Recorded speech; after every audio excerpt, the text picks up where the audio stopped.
سب سے پہلے تو قرآن مجید نے اہل یہود کے اس قول کو بطور عبرت کے بیان کیا ہے اور ان کی مذمت گویا فرمائی ہے کہ جب ان سے کہا جاتا کہ تم قرآن پاک پر اور رسول رحمت صلی اللہ تعالی علیہ وسلم پر ایمان لاؤ، تو اس کے جواب میں وہ یہ کہا کرتے تھے کہ ہم تو اپنے باپ دادا کے دین پہ رہیں گے۔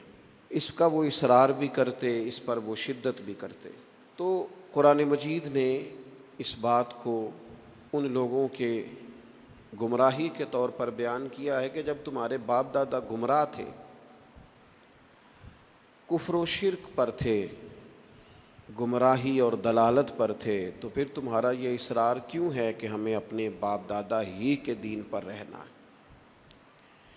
اگر کسی کے بزرگ، کسی کے باپ دادا، کسی کے بڑے گمراہی پر ہوں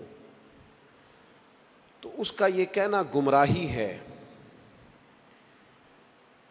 اس کا یہ کہنا دلالت ہے کہ میں اپنے بڑوں کے طریقے پہ رہوں گا۔ لیکن اگر کسی کے باپ دادا ہدایت پر ہوں، توحید پر ہوں، ان کے عقیدے مضبوط ہوں، وہ شریعت کے پورے پاسدان ہوں، بیدار مغز ہوں، تو پھر یہ کہنا کہ میں اپنے بڑوں کے طریقے پہ ہوں، یہ گمراہی نہیں ہوتا، یہ اعزاز ہوتا ہے۔ یہ بہت بڑا اعزاز ہے کہ انسان کہے کہ میں اپنے بڑوں کے طریقے پہ ہوں۔ قرآن مجید سورہ بقرہ پہلا پارہ، اللہ کریم نے فرمایا ام کنتم شہداء، کیا تم میں کچھ لوگ اس وقت موجود تھے، کیا تم میں سے کچھ اس وقت حاضر تھے، اذ حضر یعقوب الموت، جب موت حضرت یعقوب کے پاس حاضر ہوئی، اذ حضر، جب حاضر ہوئی، موت آئی جناب یعقوب علیہ السلام پر، اذ قال لبنیہ، تو انہوں نے اپنے بیٹوں سے فرمایا ما تعبدون من بعدی، میرے بعد کس کی عبادت کرو گے؟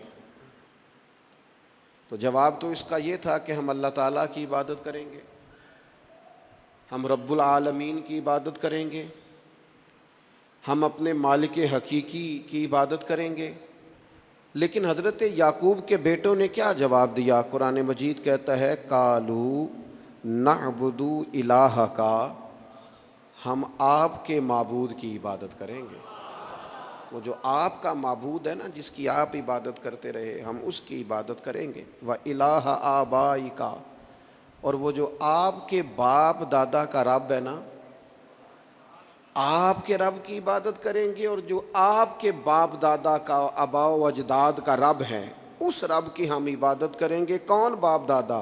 ابراہیم و اسماعیل و اسحاق، ہم جناب اسماعیل کے رب کی عبادت کریں گے، جناب اسحاق کے رب کی عبادت کریں گے، ہم حضرت اسماعیل علیہ السلام کے رب کی عبادت کریں گے، آپ کے رب کی عبادت کریں گے، آپ کے آباء و اجداد کے رب کی عبادت کریں گے۔ اور آباء و اجداد کون ہیں؟ جناب ابراہیم، جناب اسماعیل، جناب اسحاق۔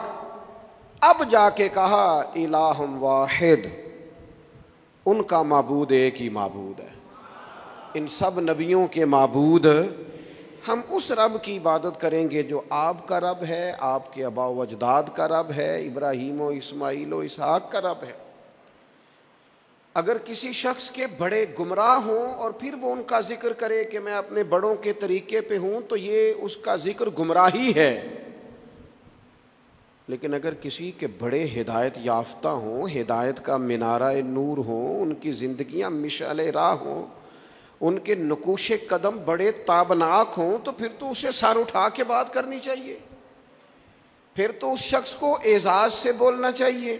ہم تو صاحب سلسلہ لوگ ہیں، ہماری تو پوری سند ہے پیچھے، ہمارے جو پیر ہیں ان کے بھی کوئی پیر ہیں، ہمارے جو استاد ہیں ان کے بھی کوئی استاد ہیں، ہمارا تو ایک پورا سلسلہ ہے۔ اور فاضل بریلوی اس سلسلے کو اس طرح بیان کرتے ہیں، فرماتے ہیں تیرے غلاموں کا نقش قدم ہے راہ نجات، وہ کیا بھٹک سکے جو یہ سراغ لے کے چلے۔ کہنے لگے ہمارے پاس تو حضور کے غلاموں کا نقش قدم ہے۔